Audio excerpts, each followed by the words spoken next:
Hello dear students, today I am going to start new chapter of 11th class. Its name is binomial theorem.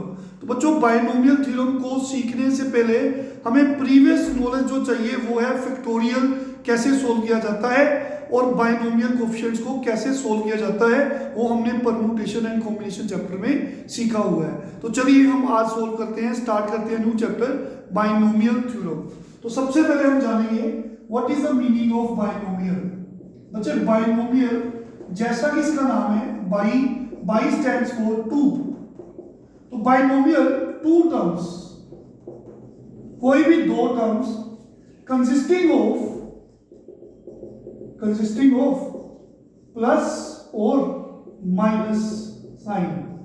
तो बच्चे कोई भी दो terms मान लो एक टर्म है x, मान लो एक टर्म है a, अगर इसके बीच में प्लस लगा दें या माइनस लगा दें उसे बोलते हैं बाइनोमियल।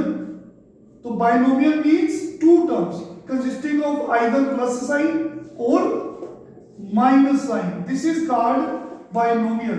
अगर मैं बात करूं x प्लस a का होल स्क्वायर, तो बच्चों आप बोलोगे यहां पे a प्लस b का होल स्क्वायर लगा दो, x स्क्वायर हमें a प्लस b का होल स्क्वायर सबको सोल्व करना आता है, a square plus b square plus 2ab, तो x square plus a square plus 2xa। तो बच्चों अगर आपको मैं पूछूं a प्लस b का होल क्यूब, चलो a प्लस b लिख लेता हूं, तो आप सबको सोल्व करना आता है, फॉर्मूला याद है, a cube plus b cube plus 3a square b plus 3ab square. तो this is formula for a plus b whole cube. तो हमने इसको एक्सपेंड किया तो हमारे पास ये चार टर्म्स नजर आ रही हैं। हमने इसको एक्सपेंड किया तो हमारे पास ये थ्री टर्म्स नजर आ रही है। माय क्वेश्चन इज, अगर आपको कोई बोले यहां पे फॉर्मूला लगाओ, तो अभी तक आपने ये फॉर्मूला लर्न नहीं किया छोटी क्लासेस में, उसके लिए आज हम बाइनोमियल थ्योरम सीखेंगे। तो बाइनोमियल थ्योरम का काम क्या है, कोई भी दो टर्म्स जिसे हम बाइनोमियल बोलते हैं कंसिस्टिंग ऑफ प्लस और माइनस साइन, उसकी पावर कोई भी नेचुरल नंबर हो सकता है, 13 हो सकता है, 130 हो सकता है। तो कोई भी बाइनोमियल की पावर कोई भी अगर नेचुरल नंबर आ जाए, जितना बड़ी मर्जी बड़ा नंबर हो, उसको एक्सपेंड करना हमें कौन सिखाता है, बाइनोमियल थ्योरम। तो आज का टॉपिक है बाइनोमियल थ्योरम। इसकी एप्लीकेशन क्या है, कोई भी बाइनोमियल हो मतलब दो टर्म्स हो consisting of either plus sign और माइनस साइन, उसकी पावर कोई भी नेचुरल नंबर हो तो उसको एक्सपेंड करना हमें बाइनोमियल थ्योरम सिखाएगा। आई होप क्लियर है। तो आपने नोट किया एक और चीज, अगर पावर 2 है तो यहां पे हमारे पास थ्री टर्म्स एक्सपेंड होने के बाद आ रही है। अगर पावर 3 है तो हमारे पास टोटल टर्म्स एक्सपेंड करने के बाद चार आ रही हैं, 1 2 3 एंड 4। तो जितनी भी पावर बाइनोमियल में होगी तो एक्सपेंड करने के बाद जो आंसर है उसमें चार टर्म्स होंगी, एक ज्यादा होंगी। अगर यहाँ पे पावर 2 है तो हमारे पास एक्सपेंड करने के बाद इसमें एक प्लस कर दो तो 3 टर्म्स आ रही हैं। तो जितनी भी पावर होगी, अगर पावर आपके पास n है तो एक्सपेंड करने के पास टर्म्स कितनी बनेगी, 1 more than the power, 1 more than power. अगर पावर 2 है तो टर्म्स 3 है, पावर 3 है तो टर्म्स 4 है। आपने काउंट करके देख लिया। तो चलिए बच्चों बाइनोमियल थ्योरम सीखते हैं। तो लिखेंगे डेफिनेशन, स्टेटमेंट क्या है बाइनोमियल थ्योरम की, binomial theorem, the theorem which enables us to expand binomial to any power n is called binomial theorem. तो बच्चों जो थ्योरम हमें इनेबल करती है, योग्य बनाती है, सिखाती है बाइनोमियल की कोई भी पावर n को एक्सपेंड करना, उस थ्योरम को बोलते हैं बाइनोमियल थ्योरम। तो मैंने मान लो मैं एक पर्टिकुलर एग्जांपल लेता हूं, फिर उससे जनरलाइज करूंगा। अगर मेरे को x प्लस ए की पावर 5 को एक्सपेंड करना है, तो बच्चों एक्सपेंड करने का तरीका क्या है आज हम सीखेंगे। यहाँ पे पावर 5 भी हो सकती है, 15 भी हो सकती है, 50 भी हो सकती है, कोई भी नेचुरल नंबर n हो सकता है। हाँ जी, 11th क्लास में जो हमने थ्योरम पढ़ी है, जो पढ़नी है, यहाँ पे पावर हम सिर्फ नेचुरल नंबर्स की ही बात करेंगे। लेकिन जैसे जैसे आप बड़ी क्लासेस में जाओगे तो ये पावर कोई भी रियल नंबर हो सकती है, दैट इज फ्रैक्शन भी हो सकती है, नेगेटिव इंटीजर भी हो सकती है। बट इन 11th क्लास हमारा सिलेबस हमें सिर्फ नेचुरल नंबर्स को ही एक्सपेंड करना सिखाता है। तो चलिए मैं एक पर्टिकुलर एग्जांपल लेता हूं, फिर मैं जनरलाइज करूंगा थ्योरम को।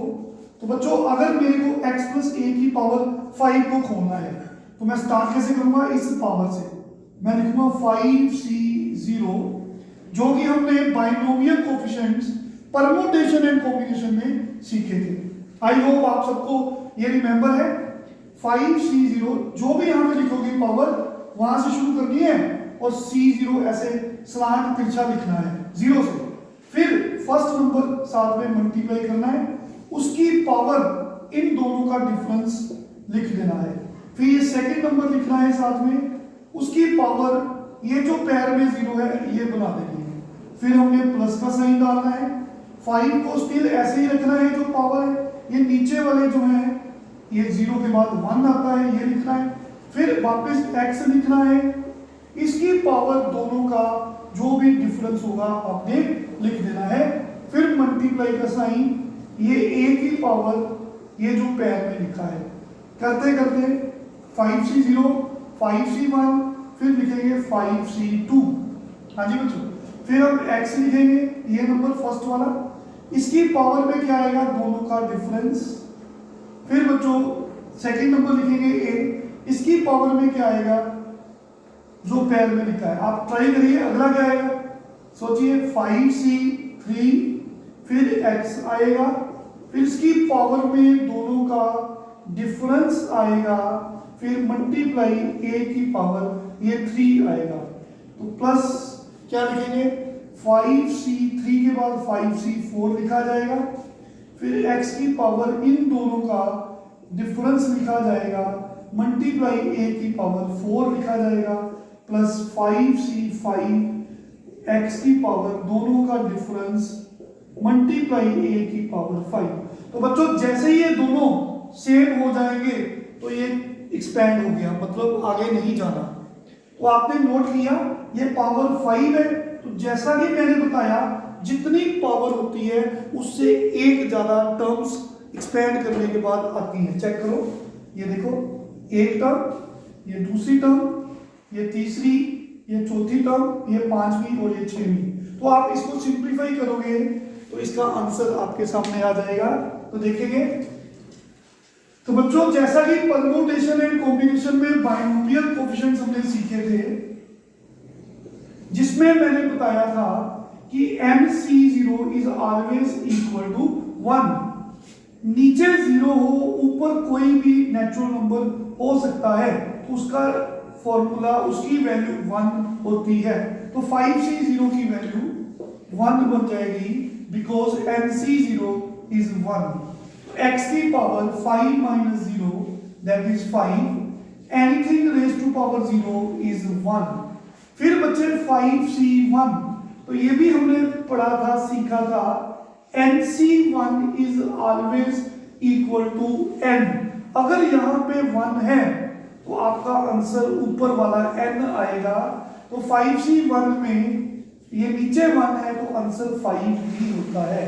तो 5 मल्टीप्लाई, हाँ जी बच्चे, ये कितना था, 5 माइनस 0 था, ये 5 माइनस 1 था। तो यहाँ पे बन जाएगा 5c1 5 x की पावर 4 मल्टीप्लाई ए की पावर 1 दैट इज ए। आप इसको नोट कर सकते हैं जो मैं करवा रहा हूं। तो नेक्स्ट वी हैव 5c2। तो बच्चों याद करेंगे NCR is given by factorial n over factorial n minus r factorial r। अगर आप लोगों को ये कॉन्सेप्ट सपोज भूल गया है तो आप परम्यूटेशन एंड कॉम्बिनेशन की मेरी वीडियोस में जाके समझ सकते हैं NCR। ठीक है, फैक्टोरियल n डिवाइड बाय दोनों का डिफरेंस उसका फैक्टोरियल इनटू फैक्टोरियल r का 5c2। तो लेकिन मैंने आपको शॉर्टकट मेथड भी बताया था इसको सोल्व करने का। अगर यहाँ पे 2 लिखा है तो 2 से स्टार्ट हो जो, एक एक नंबर छोटा करो जब तक 1 नहीं आता। ऊपर 5 से शुरू हो जो, एक नंबर छोटा करो। कितने स्टेप्स जाने हैं? जितने नीचे अगर 2 लिखा है तो ऊपर 2 स्टेप्स, अगर 3 लिखा है तो ऊपर 3 स्टेप्स चलने हैं। तो इसकी वैल्यू 10 बन जाएगी। 5c2 इज 10 x की पावर 3 a स्क्वायर प्लस बच्चे 5c3 की वैल्यू सेम कॉन्सेप्ट से जा तो फॉर्मूले से फाइंड कर लो, द शॉर्टकट ट्रिक। यहाँ पे 3 लिखा है, एक एक नंबर छोटा करो जब तक 1 नहीं आता। ऊपर 5 से शुरू हो जो, कितने स्टेप्स? यहाँ पे 3 लिखे तो 3 स्टेप्स आपने चलने हैं। 5 4 3, 3 से 3 cancel, 2 to the 4, 5 to the 10, ये बन गया 10। 5c3 is 10, x की power 5 minus 3 is 2, a cube। 5c4 फिर सेम तरीके से बच्चों जान दो, आप इसको ऐसे लिखो 4 3 2 1 और 5 से शुरू हो जाओ, 4 स्टेप्स 3 2। इसको सोल्व करेंगे तो आपका आंसर आ जाएगा 5। लेकिन इसके लिए शॉर्टकट ट्रिक भी है। तो 5c4 is always same as, ये दो बाइनोमियल कोएफिशिएंट्स कैसे सेम होते हैं? इन दोनों का डिफरेंस कितना है? 5 और 4 का 1। तो इस तरह से अगर कोई पूछे 6c4 तो आप बोल सकते हो कि 6c4 की वैल्यू 6c, इन दोनों का जो भी डिफरेंस होगा वो यहाँ पे लिख दो। तो इसका मतलब 5c4 जो है it is equal to 5c, दोनों का डिफरेंस 1। इससे फायदा क्या हुआ? NC1 का आंसर n होता है, तो आपको कैलकुलेशन की जरूरत नहीं है, सीधा भी आप इसको कैलकुलेट कर सकते हैं। देखिए 5c4 is 5c1 and it is equal to 5, x की पावर 1 a की पावर 4। 5c5 दोनों अगर सेम हो, अगर ये दोनों बच्चों सेम हो, इसकी वैल्यू होती है 1। NCn is 1, 5c5 is always equal to 1। तो दोनों सेम हो तो उसकी वैल्यू बाइनोमियल कोएफिशिएंट की 1 होती है। x की power 0, anything raised to power 0 is 1। तो finally we can say our answer is x की पावर 5, 5x की 4a, 10x cube a square, 10x square a cube, 5x a की 4 a की 5। देखिए 1 2 3 4 5 6, तो ये 6 टर्म्स आ गई। आई होप क्लियर सबको, दिस इज आंसर। एक और एग्जांपल लेते हैं, फिर आपको जनरलाइज करते हैं। ये आप पॉज कर सकते हो वीडियो को नोट करने के लिए। देखिए सपोज करो मेरे को x/2 प्लस y/3 की पावर, सपोज कर लो मेरे को 13 एक्सपेंड करना है।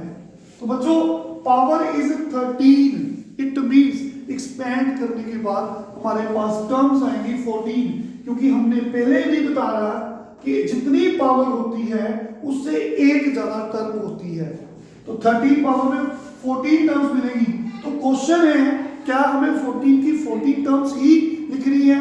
नहीं, आप स्टार्टिंग की 3 टर्म्स लिखते हो, बीच में डॉट्स डालते हो और लास्ट वाली टर्म लिखते हो।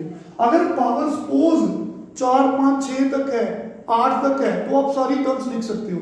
लेकिन अगर पावर ज्यादा है तो आप स्टार्टिंग की 3 4 टर्म्स लिखो, बीच में डॉट्स डालो और लास्ट वाली टर्म लिख दो, सफिशिएंट है।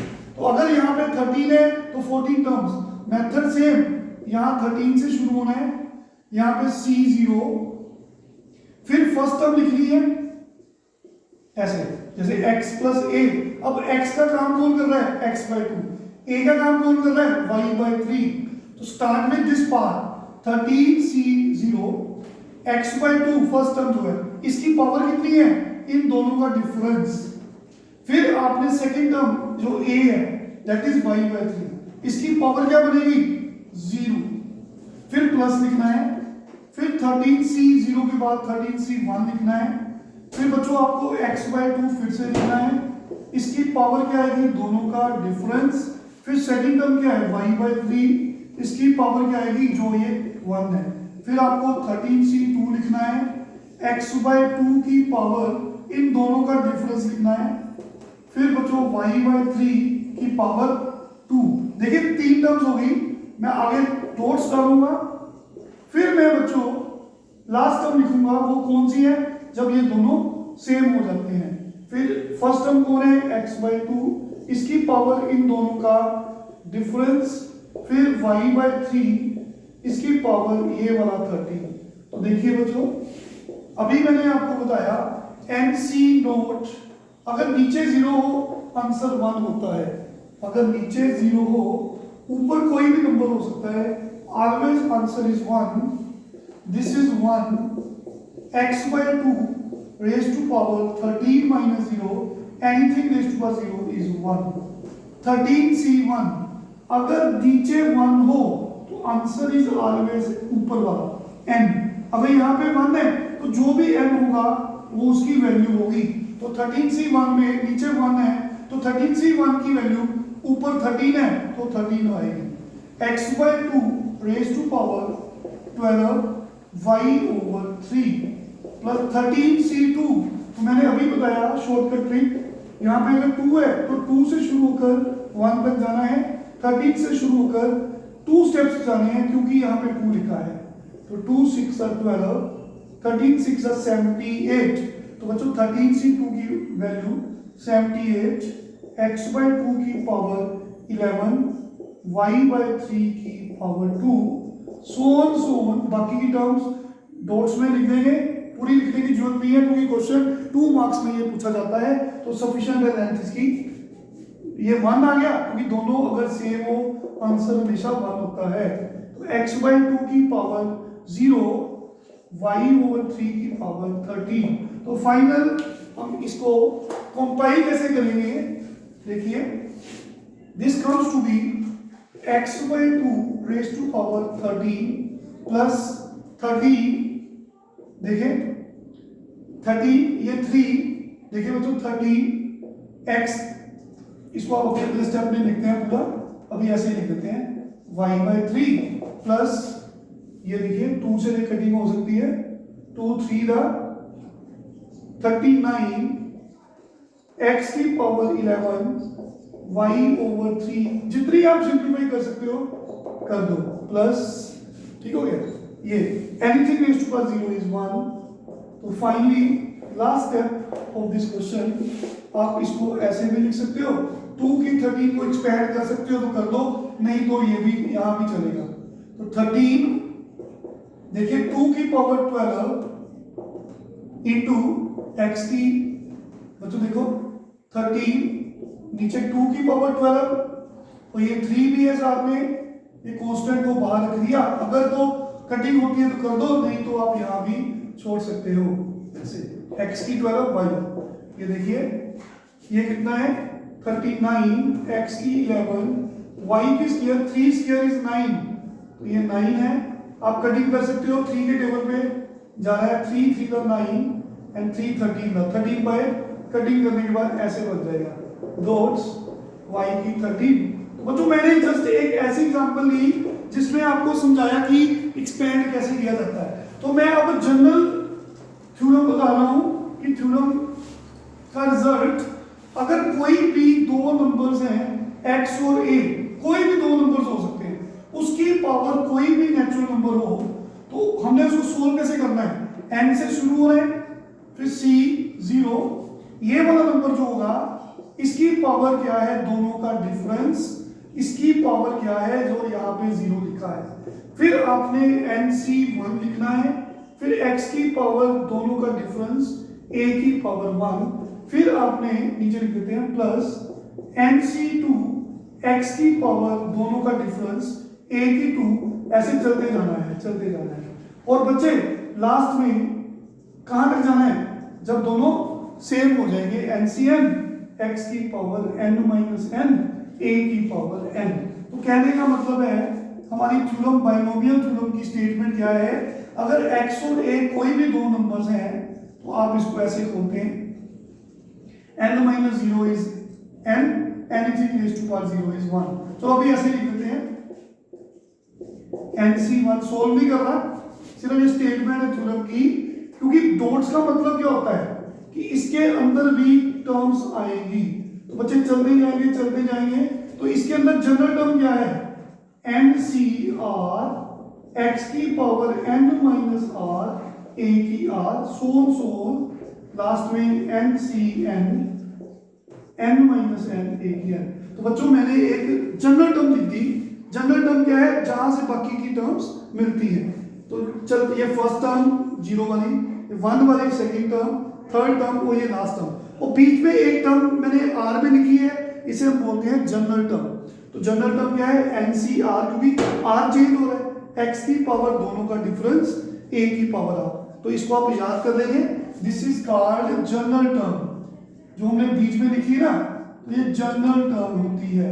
इसको हम टर्म को TR+1 से डिनोट करते हैं और इसे बोलते हैं जनरल टर्म। जनरल टर्म वो टर्म है जिसमें से आप कोई भी टर्म निकाल सकते हो। फॉर एग्जांपल मेरे को फर्स्ट टर्म चाहिए, तो फर्स्ट टर्म जो होती है वो T1 होती है, उसके लिए मेरे को r को 0 पुट करना पड़ेगा। अगर मैं r को 0 पुट करूंगा ऐसे, तो फर्स्ट टर्म बनेगी NC0 x की पावर n माइनस 0।